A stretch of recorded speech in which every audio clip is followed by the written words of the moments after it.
नमस्कार. मी भक्तियोग चॅनलमध्ये आपल्या सर्वांचं स्वागत करीत आहे. आषाढी अमावस्येला दिव्यांची आवस असेही म्हटले जातं. या दिवशी संध्याकाळी दिव्यांची पूजा केली जाते व त्यासोबत कहाणी देखील वाचली जाते. तीच आता तुमच्यासमोर सादर करीत आहे. कोणत्याही शुभ कामाची सुरुवात करताना गणपतीचे नाव घ्यावे. त्याप्रमाणेच आता ही कहाणी सुरू करताना पहिल्यांदा गणपतीची कहाणी मी सादर करीत आहे. कहाणी गणपतीची. ऐका परमेश्वरा गणेशा तुमची कहाणी. निर्मळ मळे उदकांचे तळे, बेलांचा वृक्ष सुवर्णाची कमळे, विनायकांची देवळे रावडे, मनाचा गणेश मनी वसावा. हा वसा कधी घ्यावा? श्रावणात चौथी घ्यावा, माही चौथी संपूर्ण करावा. संपूर्णाला काय करावे? पशा पायलीचं पीठ कांडावं, 18 लाडू करावे, 6 देवाला द्यावे, 6 ब्राह्मणाला द्यावे, 6चं सहकुटुंबी भोजन करावं. अल्पदान महापुण्य असा गणराज, मनी ध्याईजे पाविजे, चिंतिले लाभिजे, मनकामना निर्विघ्न कार्यसिद्धी करीजे. ही 60 उत्तराची कहाणी 5 उत्तरी सुफळ संपूर्ण. कहाणी दिव्यांच्या अवसेची. ऐका दीपकांनो तुमची कहाणी. आटपाट नगर होतं. तिथं एक राजा होता. त्याला एक सून होती. तिनं एके दिवशी घरातला पदार्थ स्वतः खाल्ला आणि उंदरांवर आळ घातला. आपल्यावरचा प्रमाद टाळला.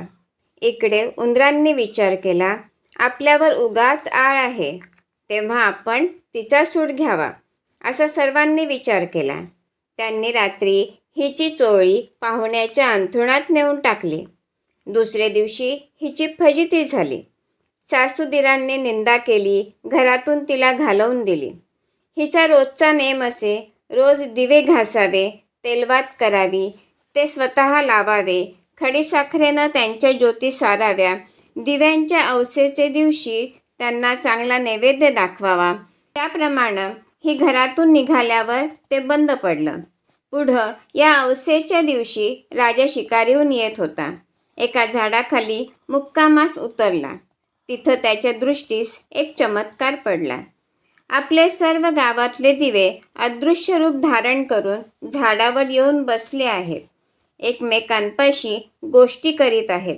कोणाचे घरी जेवावयास काय केलं होतं, कशी कशी पूजा मिळाली वगैरे चौकशी चालली आहे.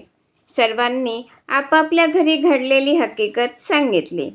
त्यांच्या मागून राजाच्या घरचा दिवा सांगू लागला, बाबांनो काय सांगू, यंदा माझ्यासारखा हतभागी कोणी नाही. मी दरवर्षी सर्व दिव्यात मुख्य असायचा.